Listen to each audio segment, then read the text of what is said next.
দর্শক, স্বাধীন বিডি 24-এ আপনাদেরকে স্বাগতম।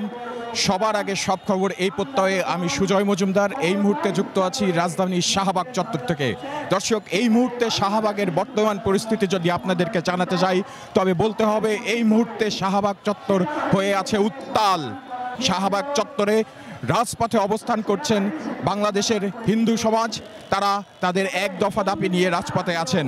পুজোর সময় পরীক্ষা বন্ধ করতে হবে এবং আরও নানা ধরনের সবসময় দেশকে অস্থিতিশীল করার লক্ষ্যে হিন্দুদের উপর যে নির্যাতন করা হয় সেই নির্যাতনের প্রতিবাদে তারা দাবি করছেন গতকাল রাতেও রাত ৩টার সময় কোন সংখ্যালঘু পরিবারের উপর হিন্দু হামলা চালানো হয়েছে। দর্শক, আমি এখন কথা বলবো এখানে আন্দোলনরত অবস্থানকারী একজনের সাথে বর্তমান পরিস্থিতি নিয়ে। বর্তমান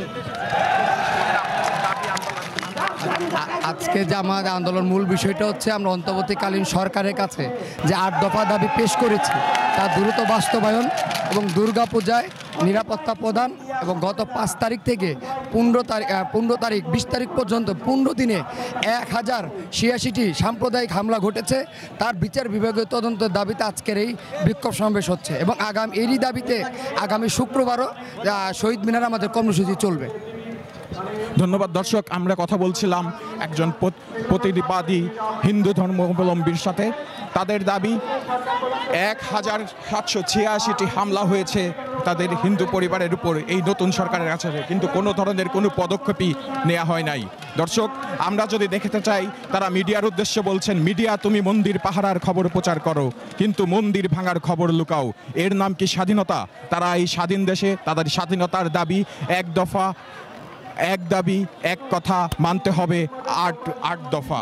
তারা এই ধরনের দাবি নিয়েই তারা এসেছেন। আমরা তাদের বিবৃতিটি শোনাবো।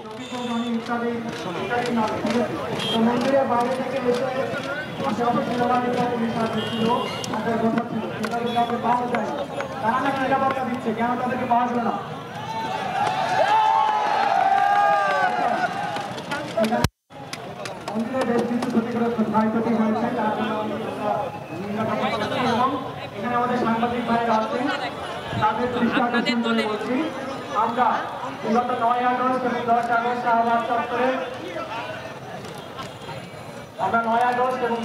শাহবাগ চত্বরে সমবেত হয়েছিলাম। পরবর্তী সময়ে গত 13 আগস্ট বাংলাদেশ সরকারের অন্তর্বর্তীকালীন সরকারের প্রধান উপদেষ্টা এবং অন্যান্য উপদেষ্টাদের সাথে আমাদের প্রতিনিধি দল মিটিং হয়েছিল। সেখানে আমরা 8 দফা দাবি করেছিলাম, 8 দফা দাবি পেশ করেছিলাম। তারা বলেছিলেন খুব শীঘ্রই বাস্তবায়নের জন্য দৃশ্যমান উদ্যোগ নেওয়া হবে এবং দেশের এই বিশৃঙ্খল পরিস্থিতি সংখ্যালঘুদের ওপর হামলার যথাযথ বিচার এবং এগুলো বন্ধের জন্য উদ্যোগ বা পদক্ষেপ নেওয়া হবে। কিন্তু আমরা পরবর্তী সময় দেখেছি তারা শুধু আশ্বাস দিয়েছেন, আমাদের কোনো ধরনের ব্যবস্থা গ্রহণ করা হয়নি। আমাদের 8 দফা দাবি বাস্তবায়নের ক্ষেত্রে তারা কোনো দৃশ্যমান পদক্ষেপ নেননি। সেই প্রেক্ষিতে আজকে আমরা শাহবাগে আবারও জড়ো হয়ে আমাদের মাননীয় প্রধান উপদেষ্টা সহ সকলের প্রতি আহ্বান জানাচ্ছি, আপনারা পরিষ্কার করুন আমাদের 8 দফা দাবি বাস্তবায়নে কতদূর অগ্রগতি হয়েছে। মূলত এটা জানান দেওয়ার জন্য যে আমরা এখনো হারিয়ে যাইনি দেশের সংখ্যালঘুরা। আমরা নিজেদের অধিকার আদায়ের জন্য রাজপথে জীবন দিতেও প্রস্তুত।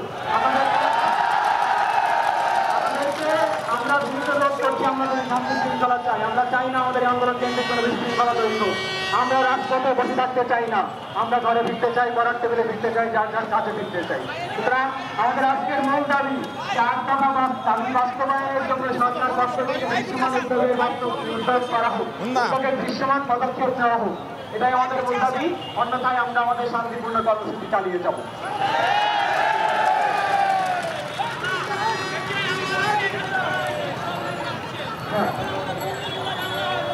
দর্শক, ঠিক যেমনটাই শুনছিলেন, তারা কিন্তু উপদেষ্টা মণ্ডলীর কাছ থেকে জানতে চান সংখ্যালঘুর বিষয়ে কি সিদ্ধান্ত নেওয়া হলো।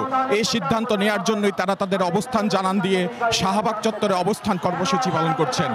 শাহবাগ চত্বর থেকে আমি সুজয় মজুমদার, স্বাধীন বিডি 24, ঢাকা।